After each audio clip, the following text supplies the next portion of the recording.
नमस्कार दोस्तों, स्वागत है आप सभी का। दोस्तों, हमारे भारतवर्ष में कई ऐसे इलाके हैं जहां पर रेल लाइन का घनत्व काफ़ी अच्छा है। हम पूर्वी भारत की ओर देखते हैं तो पश्चिम बंगाल, बिहार, झारखंड और उत्तर प्रदेश में रेलवे लाइनों का जाल बिछा हुआ है। वहीं उत्तर भारत के जो पंजाब और हरियाणा सहित अन्य जगहों पर भी यही स्थिति देखने को मिलती है।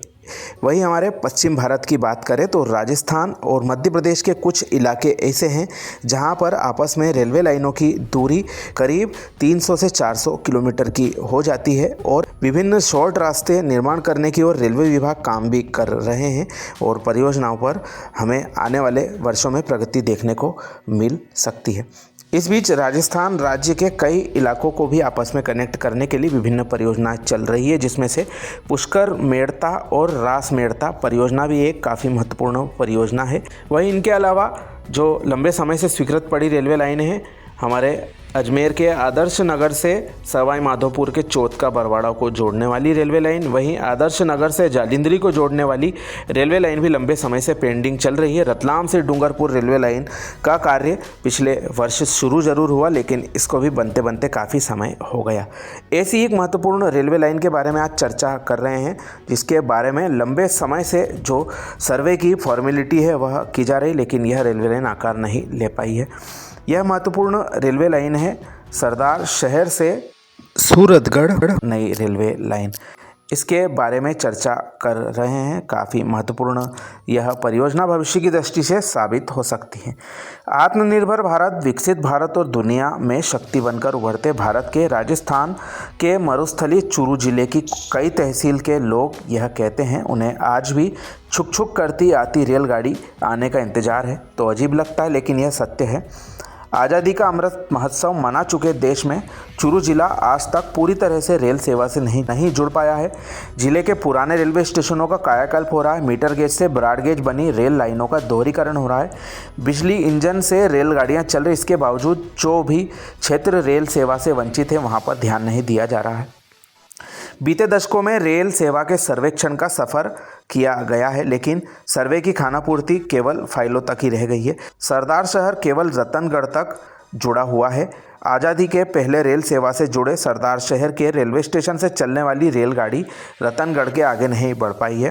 देश प्रदेश की राजनीति में हस्तक्षेप रखने वाले, चूरू का प्रतिनिधित्व करने वाले राजनीतिक दलों के नेता सरदार शहर से रेल सेवाओं को विस्तार नहीं दे पाए, जबकि जिले का औद्योगिक और उद्यमियों का शहर है सरदार शहर, जो रेल सेवाओं की दृष्टि से अग्रणी रहने वाले चूरू जिले की प्रमुख तहसील है। आसपास के जिलों के स्टेशन तो क्या, यह चूरू जिला मुख्यालय तक से नहीं जुड़ पाया है। सरदार शहर सूरतगढ़ रतनगढ़ नई रेल लाइन व्यापारिक, औद्योगिक व सामरिक दृष्टि से काफ़ी महत्वपूर्ण साबित हो सकती है। इसके लिए जो सर्वे पूर्व में किया गया था, लगभग 119 किलोमीटर लंबाई की रेल लाइन के लिए उस जमाने में 392 करोड़ की प्रस्तावित रिपोर्ट बनाई गई थी।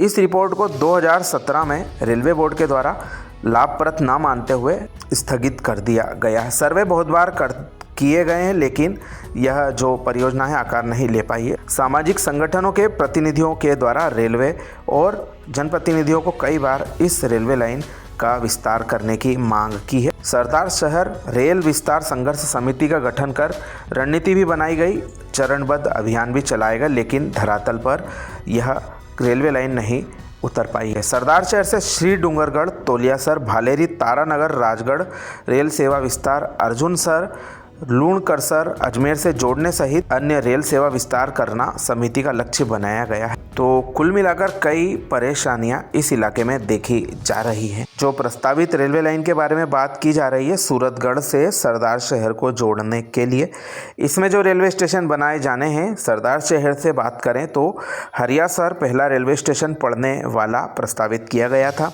इसके बाद भोरासर, बाहनीपुरा, सदासर, कुसुमदेसर, जैतसर, बिसरासर, पल्लू, शेख सरियासर, बन्नासर, धांधुसर, गोसाईसर और थुकराना, सोमासर और पिपरेन स्टेशन के करीब यह रेलवे लाइन सूरतगढ़ के पास लिंक होने वाली थी, लेकिन अब तक यह परियोजना फाइलों से आगे नहीं बढ़ी है।